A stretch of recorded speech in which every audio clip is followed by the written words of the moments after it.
Most people walk through their garden and see colors or shapes or work. But if you knew what I knew, you'd see a pharmacy. Not in some vague, back to nature poetic way, structurally, factually. We have been trained to look at a headache and reach for a plastic bottle, never realizing that the chemical inside that bottle is often just a synthesized, patented, and less effective version of the leaf currently growing under your back porch. What they don't tell you about plant medicine is that the research has been quietly accumulating for decades in peer-reviewed journals, not wellness blogs, and it keeps arriving at the same uncomfortable conclusion. Some of these plants work, not as metaphors, not as comfort, as mechanisms. I was at a small garden center last Tuesday. Not a big chain, just a local place near the office that does terrible filter coffee. I was looking at ground cover and I saw a woman standing over a flat of common yarrow. She looked at the tag, saw it said medicinal, and she actually laughed, told her friend. Imagine thinking a weed could fix a fever. I stood there holding a bag of mulch and it just hit me. We have been so successfully conditioned to trust the factory that we have become suspicious of the earth. We traded thousand-year-old mechanisms for 30-day prescriptions. And if you are someone who takes your long-term health seriously enough to understand what is actually happening inside your own body, this is for you. Miriam is 51, retired nurse. She has a pill organizer on her kitchen counter, 7 compartments, 7 different supplements, and a garden out back where she grows tomatoes, basil, and not much else. A few years ago, her mother was diagnosed with early-stage dementia. Miriam started researching, and somewhere in that research, she stumbled into a literature she had never been taught to read. Decades of studies on plants she recognized by sight but had never been told had names in medicine. She said, I spent 30 years in healthcare and nobody ever mentioned any of this. That gap between what grows in the ground and what gets prescribed across a counter is what the next 15 minutes is about. By the end of it, you are not just going to have a list. You are going to have a framework, what I call the backyard dispensary protocol. The specific practice of identifying, growing, and using the plants suited to your conditions as a first response toolkit before you reach for a commercial product. Now, here is the pushback I would expect, and I want to address it before we go further. Herbal medicine is unregulated, the dosing is unreliable, the studies are small. That is a real objection, worth taking seriously. Some of it is true. I am going to be specific about which plants have genuine mechanistic evidence and which are still mostly traditional use. You deserve that distinction. But here's where I push back. The framing that unregulated means ineffective. Aspirin came from willow bark. Morphine came from the poppy.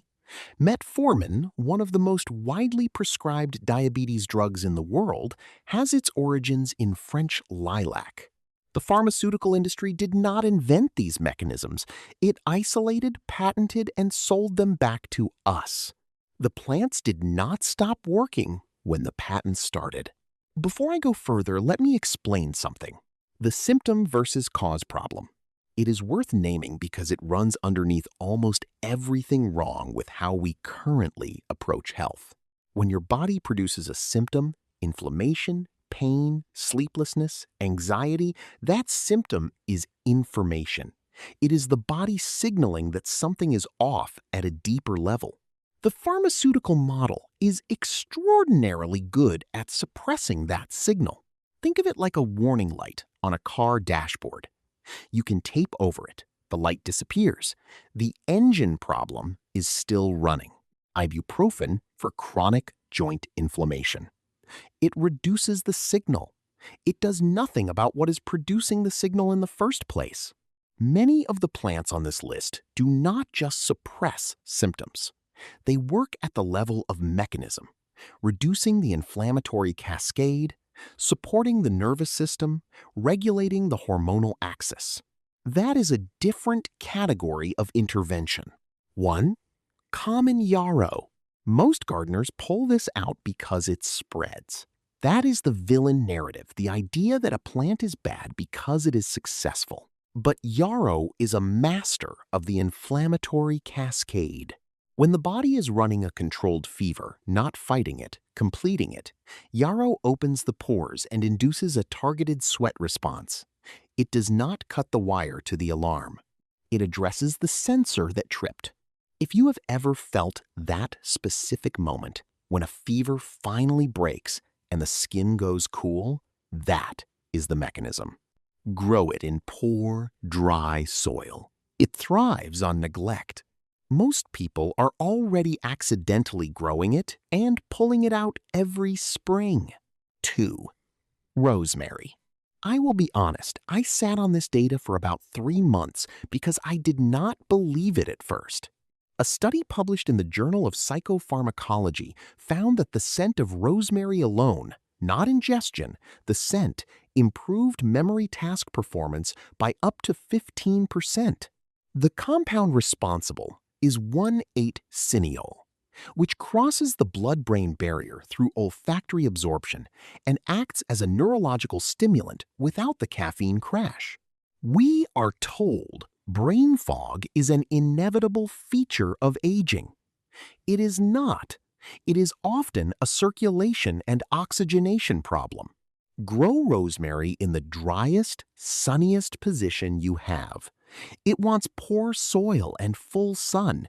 It will outperform everything around it. 3. Marshmallow root. This is the one your doctor probably has not mentioned.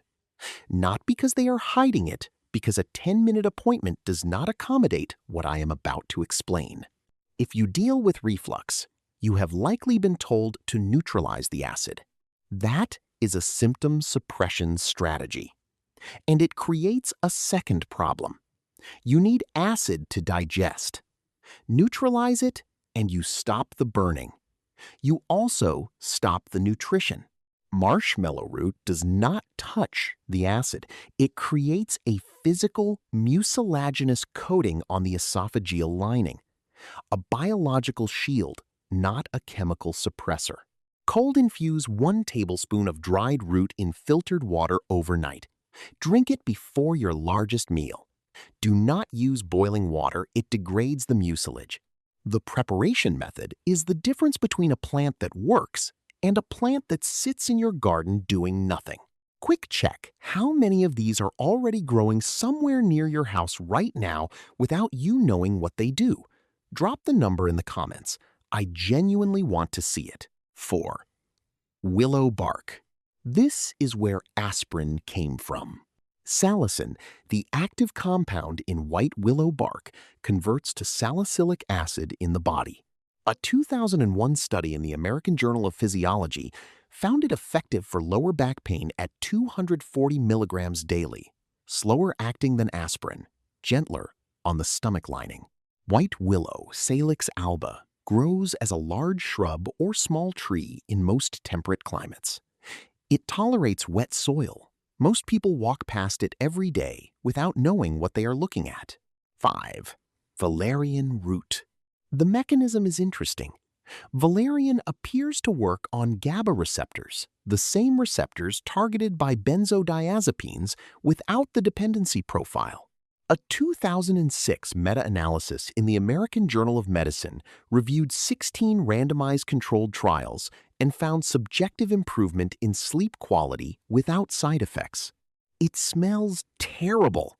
Grow it anyway. Harvest the root in autumn of the second year. That detail matters. First-year valerian root has a fraction of the potency. 6. Passion flower.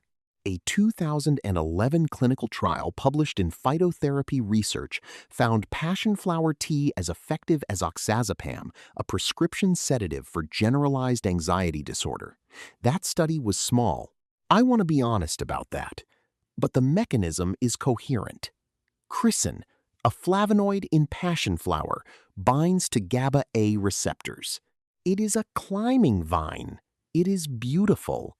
and it is doing something specific in your nervous system when you drink it. 7. Lemon balm. Rosmarinic acid inhibits GABA transaminase, the enzyme that breaks down calming GABA in the brain. The result is longer, quieter nervous system signaling. Grows like a weed, repels mosquitoes, makes a mild tea that reduces the specific restlessness most people describe as being wired at night. Most people find it has already colonized a corner of their garden without any help. 8. Slippery elm. The inner bark creates a mucilaginous coating along the digestive tract. Same class of mechanism as marshmallow root, different application. A 2010 study in the Journal of Alternative and Complementary Medicine found it reduced bowel irregularity and abdominal discomfort in IBS patients. North American native tree. Drought tolerant. Largely ignored by modern horticulture. 9. Dandelion. The weed you have been killing. The entire plant is medicinal. Root as a gentle liver tonic and prebiotic. Leaves as a potassium-rich diuretic with a documented effect on water retention. A 2011 study in the Journal of Alternative Medicine Research found dandelion extract produced a significant increase in urinary frequency within 5 hours comparable to furosemide, a prescription diuretic. You are paying to have this removed from your lawn. Actually, stop what you're doing for a second. What I am about to say is the reason this video exists, not the plant list. The plants that work best for you are not the most exotic ones on this list. They are the ones calibrated to your conditions, your soil, your climate, your specific patterns of health. A system built around 5 or 6 plants you can actually grow, harvest, and use reliably is worth more than 20 plants you buy dried from a supplier you cannot verify. This is the Backyard Dispensary Protocol. Not a supplement stack, not a detox program. The practice of identifying which medicinal plants will grow well where you live, planting them, learning one preparation method for each, and having them available before you need them. Miriam did this. Not all 20. She started with 6. Lemon balm in a pot on the patio. Turmeric and ginger in a raised bed with a fleece cover for winter. Marshmallow root along the fence. Valerian at the back, where the soil stays damp. Elderberry against the south-facing wall. Within 1 growing season, she had a working first response toolkit for sleep, inflammation, and digestion. The pill organizer is still on her counter, but 3 of the 7 compartments are empty now. 10. Elderberry. A 2016 randomized controlled trial in nutrients found elderberry supplementation reduced cold duration by an average of 4 days. The mechanism involves flavonoids that bind to and prevent the entry of influenza virions into healthy cells. Not a metaphor. A documented mechanism. Grows as a large shrub. Berries ripen in late summer. Never eat them raw, brief cooking is essential. 1 uncooked berry will not harm you. A handful will. 11. Garlic. Allicin. Generated when raw garlic is crushed and allowed to sit for 10 minutes before eating or cooking. A 2012 double-blind trial published in Advances in Therapy found participants taking allicin extract had 63% fewer colds than the placebo group over 12 weeks. Most people cook garlic immediately and destroy the mechanism entirely. Crush it, wait 10 minutes, then use it. That is the whole protocol. 12. Echinacea. The research here is genuinely mixed, I will be honest. Some meta-analyses show modest reduction in cold frequency. Others show nothing. What seems clear is that preparation matters enormously. Echinacea purpurea root tincture shows the strongest evidence. The species matters. The timing matters. At the first sign of symptoms, not 3 days in. Grow purpurea. Use the root. Use it immediately when symptoms begin. If you are doing anything else with this plant, you are probably not seeing the results and assuming the plant does not work. I can already see the comments someone is typing right now. But aren't you just encouraging people to skip their medications? Isn't this dangerous? I thought the same thing when I started going deeper into this. Look, I have a position on this, and I want to be honest about what it is. I am not a doctor, and I am not your doctor. If you have an existing condition, you run any of this by your physician before changing anything. That is not a legal disclaimer, it is just true. The interactions between some of these plants and pharmaceutical drugs are real and documented. Ginger and blood thinners, fenugreek and metformin, valerian and benzodiazepines. These are not hypothetical. But here's the pushback I keep coming back to. Why is the word dangerous applied only to the plant and never to the documented long-term side effects of the synthetic version doing the same job less precisely? If we are going to talk about risk, let us talk about all of it. 13. Holy basil, not sweet basil. Ocimum tenuiflorum, Tulsi. The leaves are smaller and slightly clove-scented, an adaptogen meaning it modulates the stress response rather than suppresses it. A 2012 randomized controlled trial in the Journal of Ayurveda and Integrative Medicine found significant reductions in cortisol, blood glucose, and anxiety markers after 6 weeks compared to placebo. Grows easily as an annual in most climates. It is one of the easiest plants on this list to start from seed. 14. Ashwagandha, KSM-6,6. Extract, the most studied form, was shown in a 2019 double-blind trial published in Medicine to reduce serum cortisol by 27.9% over 8 weeks. Grows as a perennial in warm climates, annual in temperate ones. Harvest the root in the second year. First-year root is almost inert. 15. Motherwort, Leonuris cardiaca, almost entirely forgotten in modern Western herbalism. If you know that feeling when your heart seems to be running slightly ahead of the moment, not pain, just an electrical restlessness that no amount of breathing seems to fully quiet, that is the specific thing motherwort addresses. A 2011 study in phytomedicine found it significantly reduced heart rate and anxiety in patients with mild arterial hypertension. The active compound leonurin has mild vasodilatory properties. It does not sedate, it quiets the static. Grows in partial shade. Hardy, spreads readily. Most people who have it in their garden think it is a weed and spend energy removing it. 16. Fenugreek, seeds. A 2017 meta-analysis in the Journal of Ethnopharmacology found fenugreek supplementation significantly reduced fasting blood glucose in type 2 diabetics. The mechanism: 4-hydroxyisoleucine stimulates insulin secretion directly. If you are diabetic and on medication, this is a conversation for you and your physician before you change anything. The interaction between fenugreek and insulin or metformin is documented and real. I am telling you that up front. Grows easily from seed? Self-sows. Smells like maple syrup when the leaves dry. 17. Bacopa monnieri. Less common in Western gardens. Worth seeking out. A 2008 meta-analysis in the Journal of Alternative and Complementary Medicine found it significantly improved memory acquisition and retention in healthy adults after 12 weeks of supplementation. Andrew Huberman has covered this research extensively. The active compounds bacosides appear to support the repair of damaged neurons and enhance synaptic communication. Warm, sheltered position. Keeps moisture well. Grows low. 18. Turmeric. A 2017 meta-analysis in the Journal of Medicinal Food found curcumin as effective as ibuprofen for knee osteoarthritis pain without the gastrointestinal side effects. The mechanism people miss.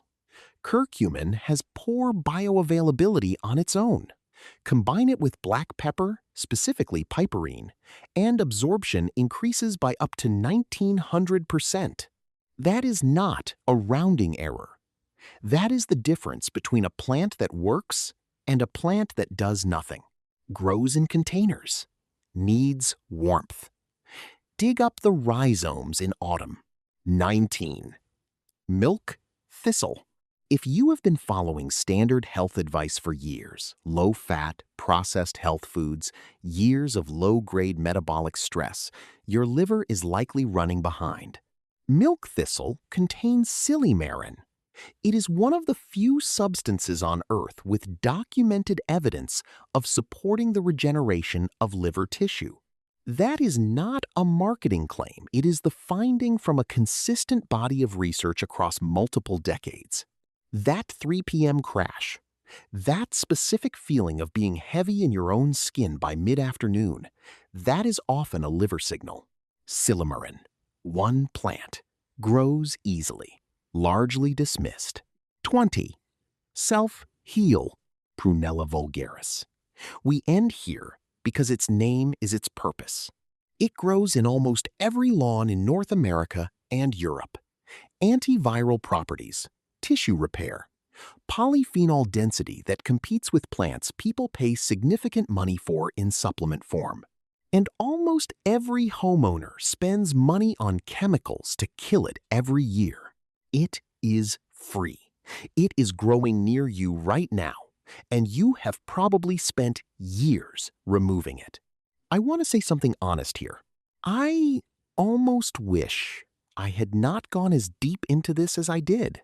Because once you see how much was known and how consistently that knowledge was displaced by something that could be manufactured and sold, you cannot go back to the version of the world where the pharmacy counter feels like the only serious option. You are stuck with this now. There is a question I keep returning to, and I do not have a clean answer for it. What is growing 3 feet from where you are sitting right now that you cannot identify? And what would you do with it if you could? I do not know where you are watching this. Maybe it is late. Maybe you are sitting in a garden trying to decide what to plant next. Either way, if you have made it this far, you already know there is something specific you have been looking for. Your garden is a pharmacy. You just forgot how to read the labels. That is what all of this comes down to. Not 20 names to memorize, a different relationship with what grows near you. One that was ordinary for most of human history and became strange in roughly the last 70 years. Start with one plant, one preparation method, one condition you keep returning to. If you want to understand what your garden can actually do, not the vague wellness version, the mechanistic version, subscribe. This is the level we go to every week. If this changes how you see what is already growing near you, share it with someone who is still spending money every month on a supplement that grows wild in their county. They should probably know. Now that you understand the 20 plants, you need to understand the soil-gut connection. Because if your soil is depleted, these plants are decorative. They will not carry the chemistry I just described. That connection and what to do about it is in the next video right here. Which of these plants are you already growing? And did you know what it could actually do? Drop the name in the comments, because I want to see which pharmacy we are building first.